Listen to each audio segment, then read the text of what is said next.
Hello दोस्तों, आज के इस वीडियो में हम x का मान निकालना सीखेंगे। इस यहाँ पर हमने 4 प्रश्न लिए हुए हैं। प्रत्येक प्रश्न को हम हल करते हैं।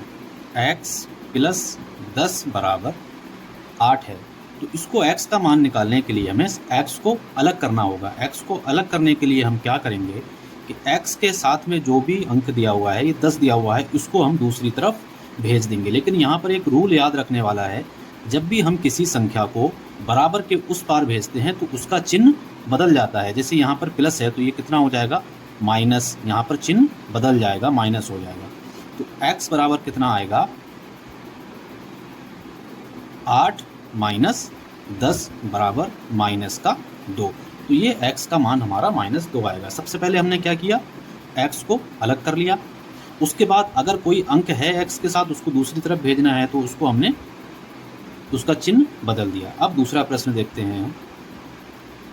6x प्लस 9 बराबर 27।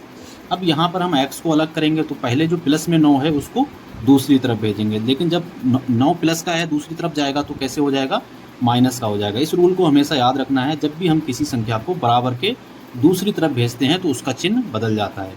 तो 6x बराबर 27 माइनस 9। 27 में से 9 जाएगा, कितना बचेगा, 18। तो 6x बराबर हमारा हो गया 18।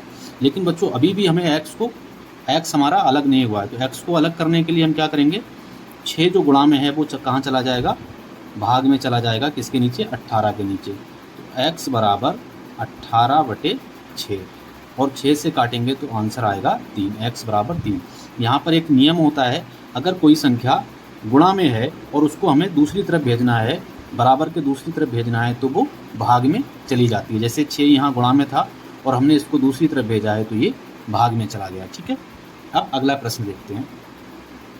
प्रश्न 3 है हमारा, 11x प्लस 5 बराबर 7x प्लस 31। अब यहाँ पर देखने वाली बात ये है कि यहाँ पर दोनों तरफ x है, तो x को पहले एक तरफ कर लेंगे, 11x प्लस 5। इस वाले 7x को भी इधर ले आएंगे। तो इसका मतलब है जब भी हम किसी संख्या को बराबर के उस तरफ लाते हैं तो उसका चिन्ह बदल जाता है। यहाँ पर 7x का चिन्ह नहीं दिया हुआ है, इसका मतलब यहाँ पर प्लस है, तो यहाँ पर -7x हो जाएगा बराबर 31। अब 11x और माइनस का 7x कितना बचेगा, 4x और बराबर में 31 है। इस 5 को हम क्या करेंगे, इधर भेज देंगे। अब जब इस 5 को इधर भेजेंगे तो इधर प्लस का 5 है तो इधर कितना हो जाएगा, माइनस का। ठीक है, तो ये आ जाएगा हमारा 31 माइनस 5। 31 में से अगर हम 5 घटाएंगे तो ये होगा 26। ठीक है,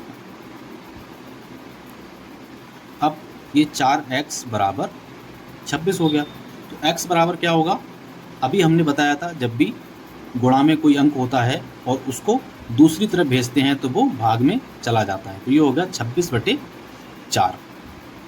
यदि हम इसको 2 से काट देंगे तो ऊपर आ जाएगा 13 और नीचे आ जाएगा 2। तो जो हमारा आंसर होगा वो आएगा 13/2। ठीक है बच्चों, अब हम अगला प्रश्न देखते हैं अपना।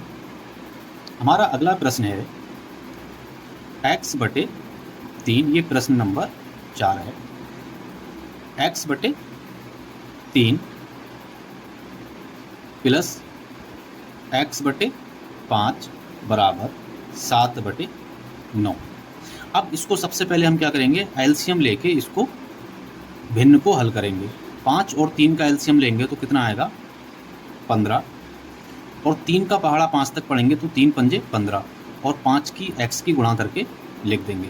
प्लस 5 का पहाड़ा 15 तक पढ़ेंगे तो 3 बार जाएगा, तो 3 की और x की गुणा करके लिख देंगे बराबर 7/9।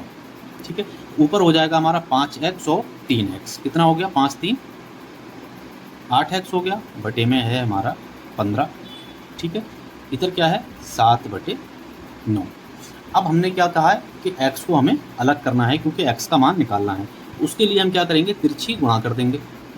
इस तरीके से तिरछी गुणा कर देंगे, x को यहीं छोड़ देंगे। ठीक है, ये कितना है, 7 और बटे 9। 15 की तिरछी गुणा कर देंगे 7 के साथ।